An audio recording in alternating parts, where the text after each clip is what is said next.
오늘의 본문을 통해서 미래의 소망은 현재 있습니다. 이 제목으로 말씀 전하도록 하겠습니다. 어느 고등학생 자녀를 둔 아버지가 학교로 이제 호출을 받았어요. 담당 선생님 만났습니다. 과목이 국사였는데 우리 아들 국사 성적이 어떻습니까? 라고 이제 물어보니까 선생님이 반문을 했어요. 아버님은 학교 다닐 때 공부를 잘 하셨나요? 물어보니까 아버님이 머리를 극적이면서 별로였습니다 라고 대답을 하자 선생님이 뭐라 했을까요?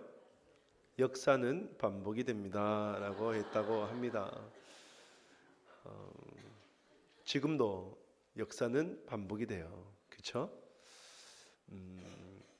그러니 미래의 소망은 결국은 어디에 있을까요? 현재에 있어요. 지금입니다. 과거는 지나갔잖아요. 대부분의 사람들이 염려하고 걱정하고 근심하는데 염려, 걱정, 근심하는 한 70%가 뭔지 아세요? 지나간 일들이 되었어요. 지나간 일들에 대해서 왜 그랬을까 염려하고 걱정하고 근심하는 거죠. 아무런 소용이 없어요.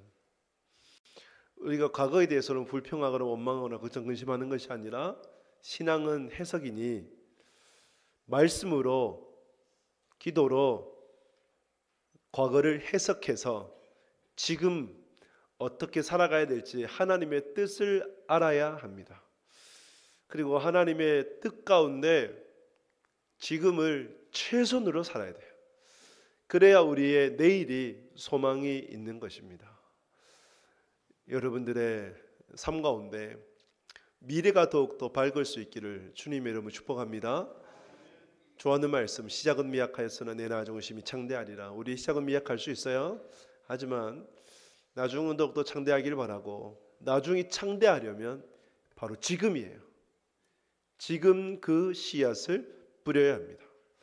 그래서 미래의 소망은 어디에 있다? 현재에 있다. 지금에 있는 것입니다. 오늘 본문이 그것을 증거하고 있어요. 자연의 섭리를 따라서 여호수아가 110세에 죽게 되었습니다. 경건한 어른들도 다 죽게 되었어요. 당연하죠. 인생은 돌아가는 것입니다. 몸은 흙에서 와서 흙으로 돌아가는 것이고 영혼은 하나님께로부터 와서 하나님께로 돌아가게 되는 것입니다. 그런데 그 다음이 중요하죠. 우리의 다음 세대가 어떠한가가 중요한데 이스라엘 공동체에 크나큰 위기가 찾아오게 되었다는 것을 오늘 말씀 통해서 우리가 깨닫게 됩니다. 사사기 2장 10절 말씀을 같이 읽습니다. 그 세대의 사람도 다 그 조상들에게로 돌아갔고 그 후에 일어난 다른 세대는 여호와를 알지 못하며 여호와께서 이스라엘을 위하여 행하신 일도 알지 못하였더라. 아멘. 그 세대의 사람들이 다 주님께로 그 조상을 따라서 돌아갔다. 그래서 인생은 돌아가는 것이죠. 그런데 문제는 그 다음 세대예요. 여러분, 다음 세대라고 얘기합니까? 다른 세대라고 얘기를 합니까? 다른 세대예요. 다른 세대. 다른 세대와 다음 세대는 너무나 큰 차이가 있어요. 다르다라고 할 때에 시간적 차이만을 나타내는 것이 아니라 시간적 차이를 넘어서서 질적 차이예요. 그래서 이 히브리어 원어를 보면은 질적으로 다르다. 부모의 세대와 자녀의 세대가 다르다라는 것이죠. 어떤 질이 다를까요? 신앙의 질이 다른 거예요. 저는 이제 세대를 나누는 것을 그렇게 좋아하지 않습니다. 저희 때 보면 저희 윗세대가 이제 386 세대라고 불렸고, 그리고 저희 세대 X 세대 들어보셨어요? Y 세대. 그런 이제 90년대 전후반으로 해서 이제 불려졌는데 오늘날을 뭐라 부릅니까? MZ 세대라 얘기죠. MZ 세대. 그래서 X, Y, G, G니까 G 해서 M, 밀레니엄. 그래서 1990년대 중후반부터 해서 2000년대, 2010년도 정도까지를 MZ라고 불러요. 근데 MZ 하도 너무 이제 이걸 패러디를 많이 해가지고 MZ가 굉장히 이상한 듯 하여튼 그렇게 얘기하는데, 여러분 MZ 세대 다음은 뭘까요? 2010년대 이후는 아이패드 세대. 아이패드 언제 나온 줄 알아요? 2010년쯤에 나왔어요. 그래서 디지털 원주민들. 우리 2010년 전후에 태어난 애들은 태어날 때부터 뭘 들고 태어나요? 아이패드 들고 태어났어요. 그러니까 여러분 식당 가봐요. 애들이 밥 먹을 때 부모 맛있게 먹죠. 애들 뭐 하고 있어요? 핸드폰 보고 있어요. 아이패드 보거나 패드 보고 있거나. 그렇게 해서 이제 디지털화된, 디지털에 속한, 그런데 여러분 그 디지털을 개발했던, 예를 들면 마이크로소프트사의 빌 게이츠라든지 애플 창업자인 스티븐 잡스 같은 경우에는 여러분 그 자녀들에게 스마트폰 사줬을까요? 안 사줬을까요? 안 사줬대요. 이런 애지 않습니까? 자기는 개발해놓고 애들한테는 진정 사주지 않고 성인 될 때까지 스마트폰을 쥐어주지 않았다. 자, 여러분 왜 세대 차이가 날까요? 세대 차이 나는 것이 당연합니까? 저는 당연하지 않다고 봐요. 만약에 부모 세대와 자녀 세대 간의 생각과 정서가 공유가 잘 된다, 소통이 잘 된다, 대화가 잘 돼요. 그러면 여러분 세대 간의 차이가 나타날까요? 아니죠. 부모 세대의 정신을, 부모 세대의 사상을, 부모 세대의 장점들을 계승받아 가지고 이으려고 그러죠. 그러면 차이가 아니라 연결이 되는 거죠. 갭이 아니에요. 함께 가는 거예요. 그런데 왜 오늘 말씀 가운데 different generation이라고 얘기를 할까요? 다른 세대라고 얘기를 할까요? 그것이 공유가 되지 않았던 거죠. 세대 차이가 당연한 것이 아니라 병폐 중에 병폐가 되어버리는 거죠. 다른 세대의 특징이 뭘까요? 크게 두 가지. 여호와를 알지 못하였다. 그리고 여호와께서 행하신 그 일을 알지 못했다. 여호와를 알지 못했다고 하는 것은 하나님을 알지 못했다. 곧 하나님을 신앙하지 않았다. 하나님을 믿지 않았던 거예요. 알다라는 그 히브리어가 야다 아니에요. 야다는 지적인 하나님뿐만 아니라 정으로서, 즉 마음으로서 하나님을 깊이 깨닫고, 그리고 의로서 삶으로 하나님을 깨닫는 지정의 하나님을 전적으로 아는 것이 야다예요. 이것이 하나님을 아는 거예요. 그런데 다른 세대는 지식은 있어요. 뭐가 없어요? 정이 없고 의가 없어요. 그러니 하나님을 알지 못해요. 그것은 곧 신앙이 없는 거예요. 사무엘상 2장 12절에서 이렇게 말씀을 해요. 2장 12절 말씀 같이 읽습니다. 엘리의 두 아들들은 행실이 나빠 여호와를 알지 못하더라. 아멘. 엘리의 아들들 잘 아시죠? 누구예요? 홈니와 비누아스예요. 홈니와 비누아스가 제사장이었죠. 오늘날은 목사 아니에요. 그죠? 목사인데 행실이 나빠요. 행실이 나빠서 하나님을 알지 못하였더라. 그들 행실이 왜 나쁜가? 예배를 무시했어요. 하나님께 제사를 드리는데 그 제사에 드리는 제물을 손으로 댔어요. 그래서 사안을 시켜가지고 좋은 부위를 가져와라 라고 하니까 이 제사를 드리는, 예배를 드리는 백성이 뭐라 얘기하느냐? 하나님께 먼저 드려야 됩니다. 하나님께 기름 먼저 태워드리고 하나님께 먼저 올려드린 후에 제사장의 몫을 가져가십시오 라고 얘기를 하니까 이 사원이 뭐라 얘기하냐? 그가 쓰신다, 그가 달라 한다, 이렇게 얘기하는 거예요. 여러분 그 말씀과 비슷하지 않습니까? 종려주일에 예수님께서 예루살렘에 무엇을 타고 입성하셨어요? 나귀 새끼 타고 입성하셨죠. 나귀 주인에게 뭐라 하셨어요? 주가 쓰시겠다고 해라. 똑같지 않습니까? 주가 쓰시겠다 해라. 제사장이 달라고 한다. 그러면 누가 더 위에 있는 거예요? 하나님이 더 위에 있는 거예요? 홈리와 비누아스가 더 위에 있는 거예요? 홈리와 비누아스가 더 하나님보다 더 높이 있는 거예요. 홈리와 비누아스가 예배를 몰랐습니까? 백성도 아는데 왜 그가 몰라요? 알지요. 아는데 지식만 알아요. 마음으로 믿지 않아요. 그러니 행함이 없어요. 행실이 나빠 여호와를 알지 못하더라. 이것이 하나님을 알지 못함의 죄악입니다. 여호와의 행하심을 알지 못하더라. 여호와께서 행하셨던 것, 이스라엘 백성들을 애굽에서 구원하신 것, 10가지 재앙을 일으키셔서 애굽에서 구원하셨고 홍해를 갈라주셨고 하늘에서는요 만나가 내리고 땅에서는 바위에서는 물이 터져 나오고 40년 동안 옷도 헤어지지 않고 발도 부르트지 않고 요단강 건너고 여리고성을 점령하고 아이성을 점령하고 이 모든 일들을 몰랐다. 왜 몰랐을까요? 왜 몰랐을까요? 진짜 몰랐을까요? 안 가르쳤을까요? 네, 가르쳤을 거예요. 그런데 제대로 가르치지 않았다. 신앙 교육의 부재다. 그러면서 가르쳤어도 그들 스스로가 밀어냈을 것이다. 하나님 말씀대로 살아가면 못 살아가. 세상 방식대로 살아갈 제대로 살아갈 수 있어. 이상보다는 현실이 중요한 거야 라고 하면서 하나님의 말씀을 밀어내는 그들이 아닌가. 그래서 여호와께서 행하셨던 그 일들을 알지 못했다. 이것이 다른 세대의 특징입니다. 두 가지. 하나님을 알지 못한다. 하나님께서 행하셨던 그 일들을 알지 못한다. 그러니 그들의 삶이 어떻게 될까요? 사사 2장 11절에서 말씀을 해요. 2장 11절 같이 읽습니다.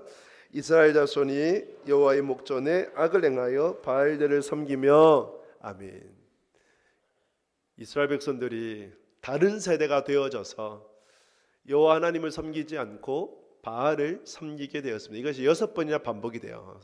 사사기에 보면 이것은 6번이라고 하는 것은 충동적인 죄악이 아니라 습관적인 그들 안에 내재된 죄악인 것을 나타내요.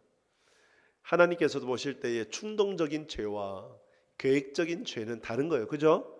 세상에서도 충동적으로 짓는 범죄와 계획적으로 하나하나 준비해서 짓는 죄는 가중처벌되지 않습니까? 그랑 똑같아요.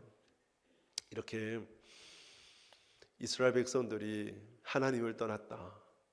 그리고 바알을 섬겼다. 그런데 여러분 진짜 하나님을 떠났는가 할 때 이걸 거예요. 종교 혼합주의.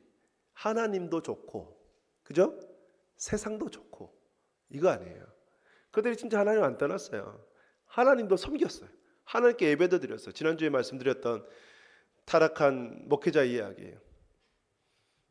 공금을 횡령을 하고 불법을 저질러서 결국 감옥에 갔는데 뭐라고 고백합니까? 저 지금도 하나님 사랑합니다. 근데 하나님 두렵지 않아요. 이거예요. 이것이 종교 혼합주의예요. 그래서 이스라엘 백성들이 종교 혼합주의로 세상도 좋고 하나님도 좋고 세상과 타협하고 현실에 안주해서 여기가 좋사오니 이것이 되어버린 거죠. 여러분 왜 이스라엘 백성들이 하나님을 떠나고 바알을 섬기게 됐는가? 인생에 있어서는 터닝 포인트가 있어요. 주로 뭐냐? 대학을 어디로 가느냐? 대학 입시의 터닝 포인트가 있고 취업의 터닝 포인트가 있고 결혼의 터닝 포인트가 있어요. 그죠? 이것이 중요한 인생의 그 방향을 결정하는 갈림길이 돼요. 근데 여기에서 어디에 기준을 두고 무엇을 따라 살아가느냐가 대단히 중요하죠. 정말 중요합니다. 그래서 제가 여러분들 늘 강조하지만 대학에 들어가는 자녀들에게 있어서는 무엇보다도 그 신앙을 지키기 위해서는 기독교 동아리 반드시 들어야 된다. 네, 들어야 된다. 여러분 한국 사회가 안전하다 생각하세요? 치안이 불안하다고 생각하세요? 그래도 안전해요. 그래도 안전해요. 네, 안전해요. 외국에 비하면. 이제 예를 들면 뭐 카페에 핸드폰을 뒀잖아요. 노트북을 뒀잖아요. 한두 시간 있어도 안 훔쳐가요. 왜 안 훔쳐간 줄 아세요? 크게 두 가지. 어릴 적에 유치원에서 그러면 안 돼. 예, 배웠어요. 그죠? 배웠어요. 또 한 가지 뭘까요? CCTV. CCTV. 이 두 가지. 교육과 시스템이 맞물려져 있기 때문이죠. 그래서 치안이 그나마 우리나라가 좋은 편인데 교육과 시스템이에요. 신앙을 지키기 위해서는 그래서 대학에 간다면 그 시스템 안에 들어가야 돼요. 어느 시스템요? 기독교 동아리라는 시스템 안에 들어가야 영향을 그래도 덜 받아요. 그래서 제가 계속해서 얘기하는 거예요. 우리 대학생들 볼 때마다 너희들 대학 가면 꼭 기독교 동아리 들어야 된다. 왜 세상 동아리 들면 술로 시작해서 술로 끝나요. MT 가지 마라. MT 가봤자 뭐합니까? 술로 시작해서 술로 끝나요. 근데 사람이 무엇에 대해 실수한 줄 아세요? 대부분이 술로 실수해요. 이성을 잃어버리고. 취업도 마찬가지죠. 어느 회사에 어느 지역에 취업을 하느냐? 결혼도 마찬가지예요. 누구를 만나서 결혼하느냐? 인생의 중요한 터닝 포인트예요. 지금 이스라엘 백성들에 있어서 중요한 터닝 포인트, 직업이 바뀌어졌어요. 이전까지는 무슨 직업? 주로 목축업이었죠. 그런데 가나안 때 들어오니까 농업이 됐어요. 농사를 지어본 적 있어 없어요? 없지요. 그러니까 가나안 원주민들을 쫓아내지 않고 진멸하라 했는데 살려두고 그들에게 돈 받은 거예요. 돈 받으니까 테이크가 되니까 뭐가 돼야 돼요? 기부가 돼야 되는 거 아니에요. 주고받는 거죠. 세상에 공짜가 있어요 없어요? 없어요. 여러분 정신 잘 차려서야 돼요. 누군가가 여러분들에게 그냥 막 잘해줘. 남자든지 여자든지 그냥 잘해줘. 그냥 잘해줄 때 대가 없이 잘해주는 거 있어요 없어요? 없습니다. 네. 하나님 외에 부모님 외에는 대가 없이 잘해주는 거가 잘 없더라고요. 없어요. 형제간도 잘 모르겠어요. 어쨌든 그래요. 그래서 여러분 받았으니까 줘야 되죠. 뭘 줄까요? 가나안 주민들이 그래 농사의 기술을 가르쳐 줄게. 그러려면 필수가 있어. 반드시 행해져야 되는 게 있는데 바알에게 가서 제사를 드려야 돼 라고 하는 것이죠. 그러니 그들이 여호와를 떠나서 바알을 섬기고 아스라롯을 섬기게 되는 거죠. 풍요의 신이 바알이에요. 농사를 지을 때 절대적으로 필요한 것이 일조량이고 강수량 아니에요. 만약에 목축업을 할 때는 비가 안 오면 어떻게 해요? 풀이 있는 것을 옮기면 돼요. 근데 농사를 짓는데 비가 안 와요. 일조량이 적어요. 그렇다고 해서 논밭을 다 틀어다가 옮길 수가 없잖아요. 그렇지 않습니까? 그러니 태양을 주관하고 비를 주관하는 바알, 그리고 땅을 주관하는 아스타롯, 이 둘이 뭘 좋아한다? 육체적 결합을 좋아한다. 그러니 여러분 얼마나 달콤해요. 풍요도 주고 인간의 기본적인 욕구도 채워주고. 그러니까 홀라당 다 넘어가 버리는 거예요. 여러분 지난주도 말씀드렸지만 이스라엘 백성들이 한 번에 타락하지 않았어요. 단번에 떠나지 않습니다. 어떻게 떠나요? 서서히 조금씩 100%의 순종을 하다가 80%의 불순종, 80%, 50% 점점 떨어져서 0%의 순종이 되어버려요. 그런 이야기 아시죠? 냄비 속에 이 깨구리를 넣었어요. 근데 처음부터 팔팔 끓는 그 냄비에 깨구리가 들어가면 어떻게 해요? 팔짝 놀라가지고 튕겨져 나오겠죠 깨구리가. 근데 깨구리가 너무 좋아하는 온도야. 잘은 모르겠지만 예를 들면 36.5도라고 생각을 해보면 너무 좋아가지고 처음에 접영도 하고 배영도 하고 해요. 헤엄치고 놀다가 조금씩 열을 올려. 근데 자기도 모르게 나중에 어떻게 될까요? 깨구리탕이 되는 거죠. 드셔보셨어요? 깨구리탕? 안 드셔보셨어요? 그런 말 알아요? 안 먹어본 사람은 있어도 한 번만 먹어본 사람은 없다. 제가 만들어냈어요. 저는 어릴 적에 많이 먹고 자라서 뭘 그렇게 야만인처럼 보시는지. 그래서 시골에 자라면 그래요. 근데 이제 실제로 실험을 해보면 깨구리가 어느 정도 뜨거우면 뛰쳐나온대요. 깨구리도 뛰쳐나오는데 인간은 무지해서 어리석어서 죽어가는지도 모르고 점점 죽어가다가 망하게 되는 거예요. 그 결과가 어떠할까? 어떠하겠습니까? 하나님을 떠나고 다음 세대가 되어야 될 그들이 다른 세대가 되어버렸어요. 그들에게 무엇이 기다리고 있을까요? 하나님의 진노 아니겠습니까? 사사 2장 14절 15절 말씀 같이 읽습니다. 여호와께서 이스라엘에게 진노하사 노력하는 자의 손에 넘겨주사 그들이 노력을 당하게 하시며 또 주위에 있는 모든 대적의 손에 팔아 넘기심에 그들이 다시는 대적을 당하지 못하였으며 그들이 어디로 가든지 여호와의 손이 그들에게 재앙을 내리시리니 곧 여호와께서 말씀하신 것과 같고 여호와께서 그들에게 맹세하신 것과 같아서 그들의 괴로움이 심하였더라. 아멘. 주님께서 진노하셔서 그들을 팔아버리셨어요. 팔았다 알죠? 돈 받고 팔았다 이것이 아니라 하나님의 유기에 그들의 괴로움이 심할 때까지, 더욱 심할 때까지 유기하셨어요. 여러분 유기의 목적이 뭘까요? 그들을 구원하시기 위해서 유기해요. 방치하시는 거예요. 그들이 죄악을 깨닫고 회개해서 하나님께로 돌아오는 그날을 기다리시는 거예요. 그럴 것 같아요. 물에 빠진 사람을 언제 구조해야 될까요? 힘이 있을 때 구조하면 큰일 납니다. 그죠? 힘이 있을 때 구조하면 같이 빠져버려요. 그래서 힘이 다 빠지고 오르락 내리락 꼬르륵 할 때 그때가 구조의 가장 좋은 타이밍이라고 하죠. 그래서 구조할 수 있는 거예요. 마찬가지예요. 하나님께서 이스라엘 백성들을 구원하시기 위해서 유기하신 거예요. 그들의 죄악을 깨닫도록 하기 위해서. 그래서 그들의 죄악으로 말미암아 인생이 더욱더 공고해지고 심히 괴롭힘 당했을 때 하나님밖에 없구나라는 것을 깨달을 때에 그때 하나님을 붙잡을 때 하나님께로 나오도록 하나님께서 구원의 손을 펼쳐 주신 거죠. 여러분, 우리가 무서운 게 뭐예요? 여러분의 자녀들은 지금 어떤 신앙의 현주소인가이죠? 다른 세대입니까? 아니면 다음 세대입니까? 경건한 부모님의 자녀들이 오토매틱으로 경건한 자녀가 될 수 있을까요? 없어요. 부모님이 아무리 신앙생활을 잘해도 자녀들이 그대로 그 신앙을 물려받지 않아요. 성경에서 수없이 그것을 가르쳐줘요. 아담과 하와가 누구입니까? 첫사람 아니에요. 근데 그 두 아들 가인과 아벨은 어때요? 아벨은 다음 세대였어요. 그럼 가인은요? 다른 세대였어요. 하나님이 자기 제사 받지 않는다고 열받아가지고 동생을 쳐서 죽이는 것이 그것이 다음 세대입니까? 다른 세대이지. 그렇지 않아요. 모세와 아론의 두 아들 중에 나답과 아비후 다음 세대입니까? 다른 세대입니까? 다른 세대였어요. 성막에서 종사할 때에 다른 불을 들이다가 불에 삼켜져 죽고 말았어요.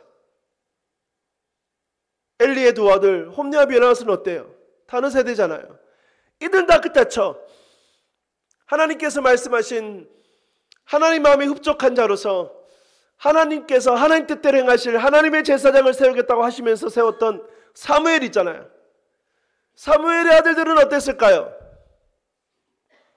다른 세대였을까요? 다음 세대였을까요? 사무엘상 8장을 볼까요? 사무엘상 8장 1절에서 3절 말씀 같이 했습니다. 사무엘이 늙음에 그의 아들들을 이스라엘 사사로 삼으니 장자 이름은 요엘이요 자자 이름은 아비아라. 그들이 브엘세바에서 사사가 되니라. 그의 아들들이 자기 아버지의 행위를 따르지 아니하고 이걸 따라 뇌물을 받고 판결을 굽게 하니라. 아멘. 여러분, 아버지 사무엘을 따라서 두 아들 요엘과 아비아가 사사가 되었어요. 근데 이게 잘못이죠. 뭐가 잘못입니까? 제사장은 세습이에요. 그러나 사사는 세습이 아니에요. 사사는 하나님께서 하나님의 때에 세우는 사람이에요. 그런데 사무엘이 사사라고 해서 요엘과 아비아 두 아들들이 사사가 되었다고 하는 것은 잘못이죠. 이렇게 첫 단추를 잘못 끼우니까 그 아들들이 어땠다? 사무엘처럼이 아니라 다른 세대가 되어져서 뇌물을 받고 판결을 굽게 하는 거예요.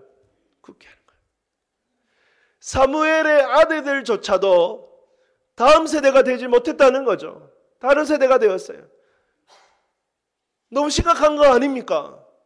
사무엘 정도라면 하나님께서 그토록 위대하게 쓰신 하나님의 종이라면 그럼 당연히 그 두 아들을 하나님께서 책임져 주셔가지고 하나님의 신실한 하나님의 사람으로 세워야 되는 거 아닙니까? 근데 하나님께서 그것을 하나님이 하신다라고 하지 않고 누구에게 맡기신 걸까요?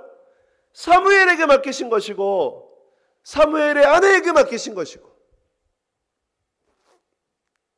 성경에 왜 그럴까?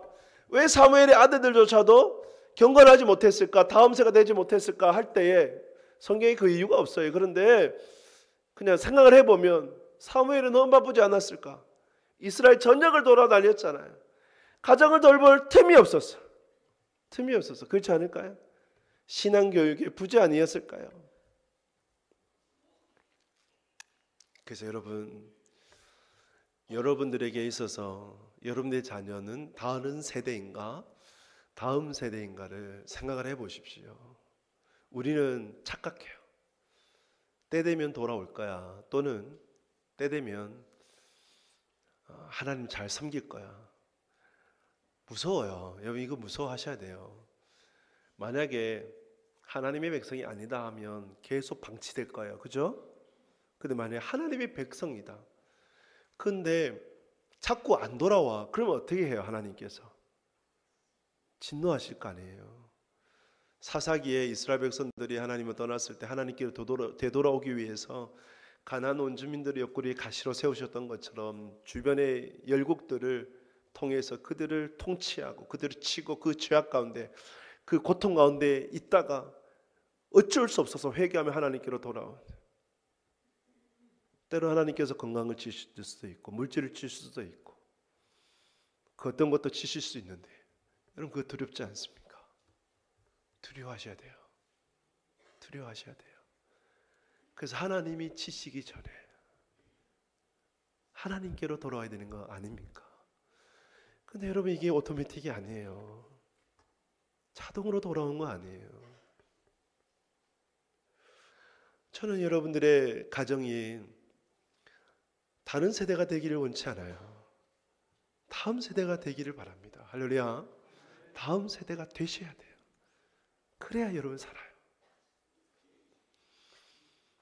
어제도 우리 가정에서, 저희 가정에서 잠시 모이려고 하는데 그것조차도 쉽지 않아요. 너무 안타깝더라고요. 그러면서도 그래도 말씀이니까 그래도 말씀은 가르치고 그래도 인생의 중심이 무엇이 중요하냐, 그것을 함께 나눠야 되는, 그것이 부모에게 주신 하나님의 사명이 아닌가. 결국 다른 세대가 된 이스라엘 백성들을 하나님께서 유기하셔서 심히 고통 가운데 두셨다가 그를 다시 세울 때 누구를 세우셨어요? 사사를 세우셨어요. 사사. 그렇다면 여러분 오늘날 여러분들의 가정의 사사가 누굴까요? 여러분들의 가정의 사사는 부모가 되셔야 됩니다. 할렐루야. 부모가 그리스도의 대사이고 그리스도의 대리자이고 그리스도의 사사가 되는 거예요. 교회 학교에 온전히 맡긴다. 여러분, 여러분들의 자녀들이 담당 교회 교육자 일주일에 몇 번 봐요? 몇 시간 봐요? 많이 봐도 1시간, 2시간 아니에요? 그래서 이제 안양에 제가 사회 갈 때 그 오후에 또 재활용 한다, 또 이제 이렇게 성경 공부한다 하면서 1-2시간 더 잡아놨어요. 막 이제 교제를 했어요. 그런데 부모들이 항의가 와. 뭐하러 교회 그렇게 오래 잡아두냐? 그 시간에 공부해야지. 이런 항의가 들어와요. 여러분들은 지금까지 여러분들 자녀들에게 공부해라는 말씀을 많이 하셨어요? 아니면 말씀 읽고 기도 좀 해라라고 더 많이 하셨어요? 대부분이 공부해라, 좋은 직장에 가라, 돈 많이 벌어라. 여러분 이게 인생의 스토리 아니에요. 여러분들이 그리스도의 대사, 그리스도의 사신이라는 것을 기억하시면서 하나님께서 여러분들 주신 사명을 잊지 않는 여러분 되실 수 있기를 주님의 이름으로 축복합니다. 여러분 무엇을 가르쳐야 될까요? 신앙교육이에요. 신앙교육. 그래서 디모데후서 3장 16, 17절 보면 이렇게 말씀을 해요. 같이 읽습니다. 모든 성경은 하나님의 감동으로 된 것으로 교훈과 책망과 바르게 함과 의로 교육하기에 유익하니 이는 하나님의 사람을 온전하게 하며 모든 선한 일을 행할 능력을 갖추게 하려 함이라. 아멘. 신앙교육이에요. 오늘날 이스라엘을 건져케 한, 이스라엘이 존재케 한 단 한 사람을 꼽는다면 누구를 꼽는지 아세요? 요하난 벤 자카이를 꼽아요. AD 70년에 유대가 망했을 때에 그 안에서는 우리 이대 다 죽자, 로마인들의 손에 죽는 것보다 우리 스스로 죽는 것이 낫다, 그렇게 했어요. 그런데 요하난 벤 자카이가 이대로 있으면은 유대는 이스라엘은 그대로 망한다, 그럴 수는 없다. 그래서 죽은 척하고 시신으로 밖에 나가서 로마 군사령관을 만나서 단판을 지었어요. 다 내어주겠다, 성문도 활짝 열어주겠다. 그러나 단 하나, 성 안에 있는 회당만은 말씀을 가르치는 그것만은 보존해달라. 그리고 말씀만 가르칠 수 있도록 해달라. 그걸 얘기를 했어요. 그래서 군사령관이 받아줘서 이스라엘의 유대의 정신을 이어가는 그 하나님의 말씀을 힘써 가르쳤던 요하난 벤 자카이였습니다. 그가 이스라엘을 구원에 따라까지 얘기를 해요. 철학자 스피노자가 했던 그 말, 내일 지구가 망한다 하더라도 오늘 한 그루의 사과나무를 심겠다라고 하죠. 여러분, 내일 망한다 해도 여러분들이 오늘 심고자 하는 소망의 나무 한 그루이 무엇입니까? 무엇을 심어야 될까요? 신앙을 심어야 되지 않겠습니까? 말씀을 심어야 되지 않겠습니까? 모든 성경 하나님의 감동으로 된 것이에요. 1500년에 걸쳐서 40명, 50명 정도의 신구약의 성경의 저자가 있지만, 세계의 언어로 기록이 되어 있지만, 그러나 그 성경의 유일한 저자, 원저자는 누구세요? 여호와 하나님이 되세요. 그래서 하나님의 감동으로 되어져서 우리를 교훈하고 책망하고 바르게 하고 의로 교육하게 유익해요. 하나님의 사람을 온전하게 만들어줘요. 선한 일을 행할 능력을 갖추도록 해요. 선한 일이 뭡니까? 하나님의 영광이죠. 하나님의 이쁨을 드려주는 것이죠. 그것이 성경이에요. 그래서 우리가 성경에 같이 되는데 신명기 6장에서 이렇게 우리에게 말씀합니다. 쉐마 이스라엘, 쉐마라고 불리는 그 말씀, 신명기 6장 4절 5절 말씀 같이 했습니다. 이스라엘아 들으라. 우리 하나님 여호와는 오직 유일한 여호와이시니 너는 마음을 다하고 뜻을 다하고 힘을 다하여 내 하나님 여호와를 사랑하라. 아멘. 먼저 여러분, 부모님에게 주신 명령, 이스라엘아 들으라. 부모 세대에 주신 명령 들으라는 거죠. 여호와는 유일한 하나님이시니 마음과 뜻과 정성을 다하여 주 하나님을 사랑하라. 여러분들이 먼저 마음과 뜻과 정성을 다해서 하나님을 사랑하셔야 됩니다. 여러분들이 신앙의 본이 되어야 되지 않겠습니까? 자녀는 부모의 거울이에요. 자녀가 무엇을 보고 배울까요? 부모의 뒷모습을 보고 배우는 거 아닐까요? 봄의 살이 따뜻한 해변가에 꽃게 가족이 있었대요. 꽃게가, 새끼 꽃게가 아래에서 부활해가지고 이제 해변가로 올라왔대요. 엄마가 보기엔 너무 답답해. 왜 답답하냐? 똑바로 못 걸어. 옆으로 걸어. 야, 너희들 왜 그렇게 못 걷냐? 엄마처럼 걸어봐. 그러면서 엄마가 걸어가. 엄마 어떻게 걸어가요? 옆으로 걸어가요. 옆으로. 배운 대로 걷는 거예요.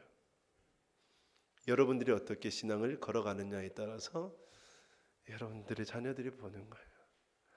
그 주님께서 쉐마 이스라엘 말씀하시며 여러분들에게 먼저 마음과 뜻과 정성을 다해 여호와 하나님을 사랑하라 말씀하시는 거예요. 그리고 6절에 보면 6절에서 9절 말씀 같이 읽습니다. 오늘 내가 내게 명하는 이 말씀을 너는 마음에 새기고 내 자녀에게 부지런히 가르치며 집에 앉았을 때든지 길을 갈 때든지 누워 있을 때든지 일어날 때든지 이 말씀을 강론할 것이며 너는 또 그것을 내 손목에 메어 기호로 삼으며 내 미간에 붙여 표로 삼고 또 내 집 문설주와 바깥문에 기록할지니라. 아멘. 부지런히 가르치라. 부지런히 가르치라. 그래서 여러분, 가르치라고 하는 것이 너무 거창한 것 같죠? 다른 게 아니에요. 교육과 시스템이라는 것이 필요합니다. 그래서 여러분, 말씀의 시스템, 그래서 우리 교회에서 하는 것만 해도 주일학교에서 예배 일기 쓰기가 있어요. QR코드로 가서 부모님과 함께 쓰는. 그렇게 여러분들 하시고 교회에서 매일매일 성경 통독을 하잖아요. 그죠? 그 성경 통독을 자녀들과 함께 하고. 그래서 여러분들이 자녀들에게 말씀 가르치기를 힘쓰신다면, 그러면 여러분들의 자녀들이 다른 세대가 아니라 다음 세대가 될 거예요. 이것을 꼭 가르치셔야 돼요. 여호와 하나님은 유일한 하나님이시다. 세상에 수많은 신들이 있어요. 물질도 신이에요. 사랑도 신이에요. 명예도 권력도 출세도 대학도 공부도 신이에요. 사람도 신이에요. 수많은 신이 있는데 그건 다 가짜이고 진짜 신이 누구다? 여호와 하나님이시다. 여호와밖에 진짜 신이 없다. 그러면 너희들이 무엇을 심게 될 것인가? 여호와 하나님만을 섬겨라. 인생의 최우선순위에 하나님을 둬라. 예배는 그 어떤 것도 타협하지 마라. 말씀이 너희 삶의 기준으로 삼아라. 힘들고 어려울 때 하나님 앞에 기도해라. 여러분, 이것이 부모가 자녀에게 심어줘야 될 신앙인 거예요. 조지 워싱턴의 어머니가 프랑스 대사 물었대요. 어떻게 이렇게 조지 워싱턴 미국의 초대 대통령, 이 훌륭한 아들을 뒀습니까? 저는 다른 거 안 가르쳤습니다. 말씀에 순종하고 하나님을 잘 섬겨라, 그밖에 가르치지 않았습니다. 여러분, 이것밖에 뭐가 있을까요? 그래서 여러분의 가정의 자녀들이 다른 세대가 아닌 다음 세대가 될 수 있기를 주님의 이름으로 축복합니다.